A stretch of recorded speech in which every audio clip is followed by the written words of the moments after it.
ততক্ষণে পুরো মাঠ যেন মাত করে রাখলেন তামিম। এক পাশ আগলে রেখে আদায় করে নিলেন সেঞ্চুরিও।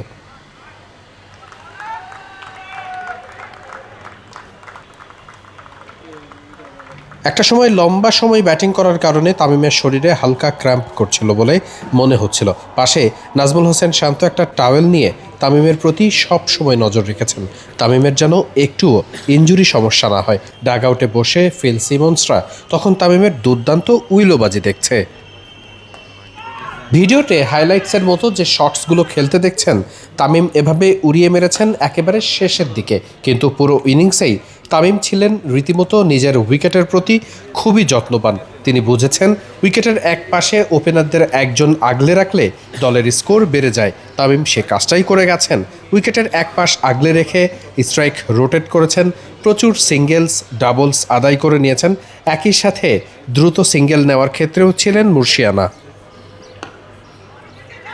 এই সিঙ্গেলটাই যেমন অনেকটা বলা হয় মুখের কাছ থেকে এক রান নিয়ে নেওয়া, যেটা অনেক ক্ষেত্রে প্রতিপক্ষকে চাপে ফেলতে সহযোগিতা করে। বড় বড় ম্যাচের ক্ষেত্রে এগুলো খুবই গুরুত্বপূর্ণ ভূমিকা পালন করে।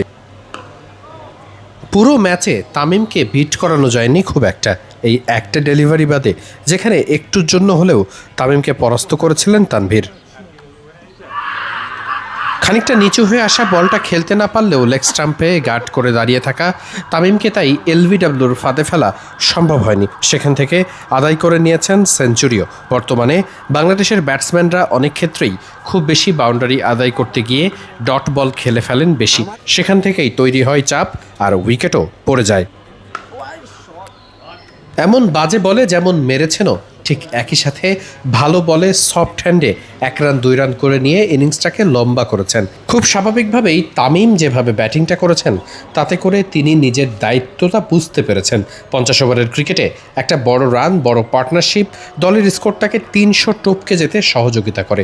তামিম বুঝেছেন সেই কাজটা তাকেই করতে হবে, তাই তো উইকেটের মর্ম বুঝে শুরু থেকেই খেলে গেছেন গ্রাউন্ড শট।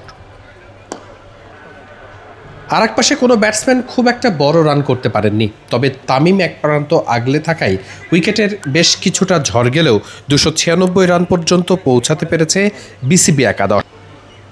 কিন্তু বড় ব্যাটসম্যানদের ক্ষেত্রে এতটুকুতেই কি আত্মতুষ্টি আসা সম্ভব?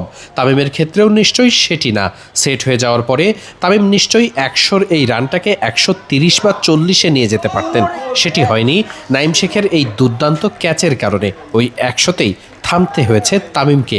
নিশ্চিত করেই মূল ম্যাচে তামিম চাইবেন এই 100টাকে কনভার্ট করতে 130-এ।